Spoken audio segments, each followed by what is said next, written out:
organization, Alex Jones, INFOWARS. But unfortunately for Media Matters, their influence is rapidly declining. Their website traffic, as was revealed by the Daily Caller investigation, gets weaker and weaker every month. Infowars.com completely creams MediaMatters.org when it comes to readership. So now, in the aftermath of this Daily Caller investigation, they're basically in terminal decline. They've been completely exposed for what they are, which is an Obamanoid mouthpiece, a front for the White House. And it certainly goes a long way to squashing their credibility, which they claim to be a non-partisan alternative media organization. That's been shot to pieces. And before too long, I think it'll come to the stage where Media Matters no longer matters. Next story on InfoWars Nightly News. Corporate media officially stops covering Paul campaign. GOP presidential candidate Ron Paul and his supporters have long complained that the establishment media deliberately operates a blackout when it comes to Paul's campaign, a claim that has been verified time and time again. Of course, you had the infamous Jon Stewart clip from months ago where he documented that. Now, yet more evidence has emerged that highlights the level to which the media is purposefully sidelining the Libertarian congressman. As Dylan Byers of Politico reports, NBC News is the only media organization that still has a reporter covering Ron Paul full-time. With only 4 candidates remaining in the race for the GOP nomination, with Super Tuesday looming, and with the Republican National Convention just 6 months away, you would think that mainstream media organizations would have dispatched at least one reporter to cover each of the candidates' campaigns. Not so for Ron Paul, however. Quote, "I'm the only dedicated embed consistently covering Ron Paul," NBC's Anthony Terrell has declared. So even as Ron Paul prepares to play a major role in the outcome of the Republican nomination here coming up in a few months' time, of course, with the likelihood of a brokered convention, the media have basically reverted back to type, which was their original position, after all, to ignore Ron Paul altogether, even as he continues to pick up delegates, which leads us to our final story on a related issue, and that is Ron Paul campaign announces new ad buys, attacks Romney. That's right, Mitt Romney.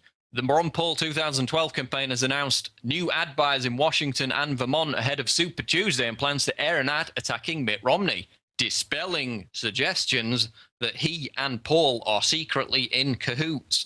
Paul's three-of-a-kind ad is now airing in Washington on the Fox News channel ahead of the Evergreen State Saturday, March 3rd caucus.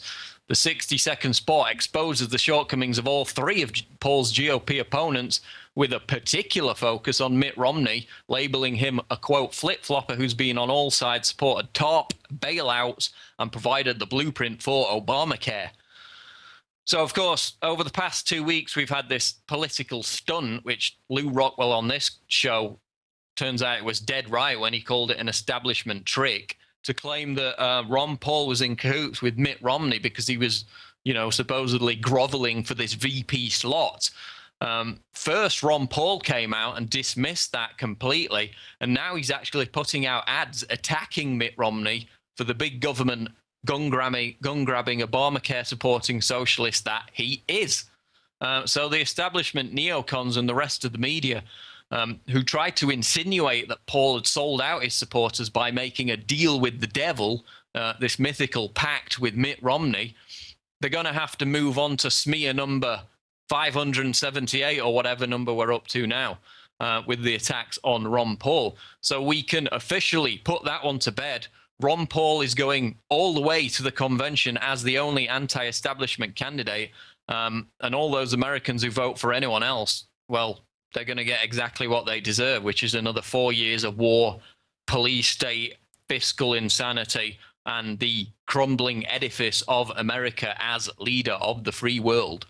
Coming up on InfoWars Nightly News, Aaron Dykes talks with Foster and Kimberly Gamble from the Procter & Gamble family about their new documentary called Thrive, which is a kind of leftist perspective on the global conspiracy, covers all manner of issues. So Aaron will delve into that with those filmmakers shortly on InfoWars Nightly News.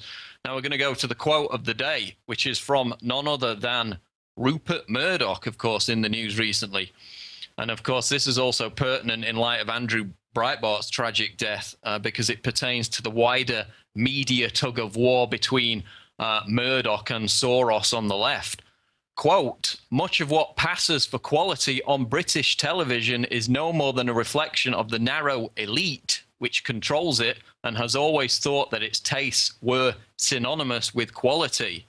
Rupert Murdoch, which is why we're all the more thankful that INFOWARS Nightly News has now actually found its way onto British television on the satellite system on Showcase 2 on Sunday night. So we'll continue in our efforts with your support to expand our territorial gains in the 21st century for the battle of minds in the information war. We're going to go to a break now. Coming up, Aaron Dykes with that fascinating interview. Stay tuned. One is a serial hypocrite who lobbied for Freddie Mac before the housing crisis and for the individual mandate before Obamacare. Another, a counterfeit conservative who opposes right to work, massively increased spending, and funded Planned Parenthood. Finally, a flip-flopper who's been on all sides, supported TARP bailouts, and provided the blueprint for Obamacare. Three men, one vision, more big government, more mandates, less freedom.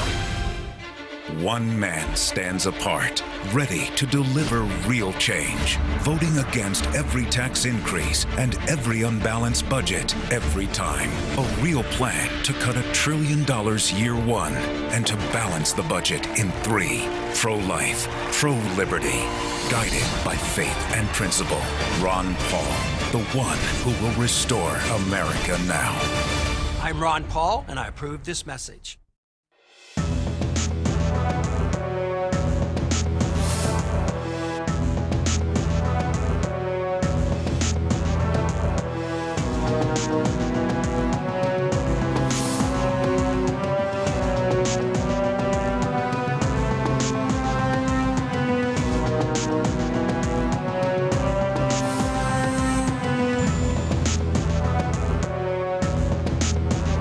And it's time to get out of the comfort zone because these people aren't playing games. 9/11 was an inside job.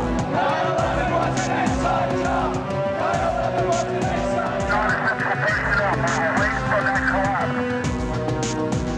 We're going to organize. Humanity's going to come together. We are swinging muskets here, toe-to-toe with the globalists. They're bloodied. We're bloodied. It is absolute, total war.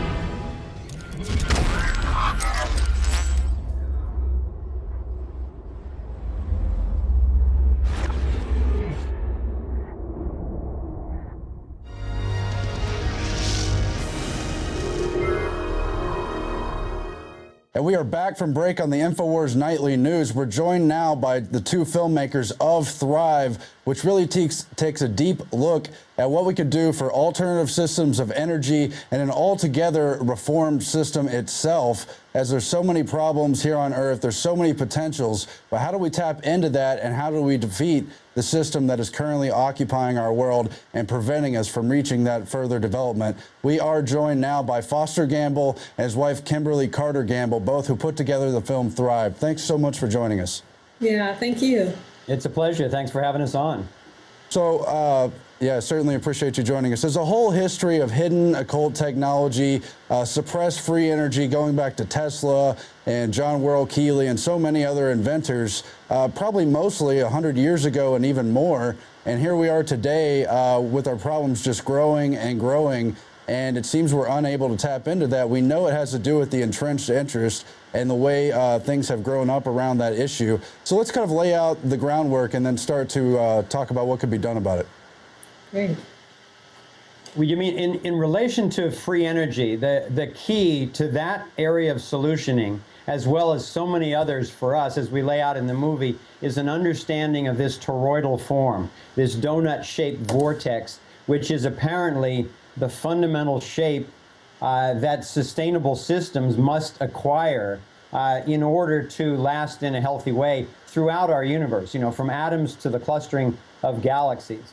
So one application of that understanding of kind of the blueprint of enduring healthy systems is that there are numerous inventors, have been for over a century, and maybe way back even to ancient cultures, or who mimic this pattern with various types of materials and then put their technologies into resonance, either rotating at a certain frequency or vibrating at a certain frequency, getting into a certain harmonization of a sequence of magnets and so forth, in such a way that the natural toroidal shape of how energy flows and dances in our universe is mimicked by a device. And then the device, when tuned properly, can actually start pouring out electricity cleanly and safely. So this has been done by numerous inventors. We've been able to be into some of those labs and see them firsthand, and it just moves you to tears when you realize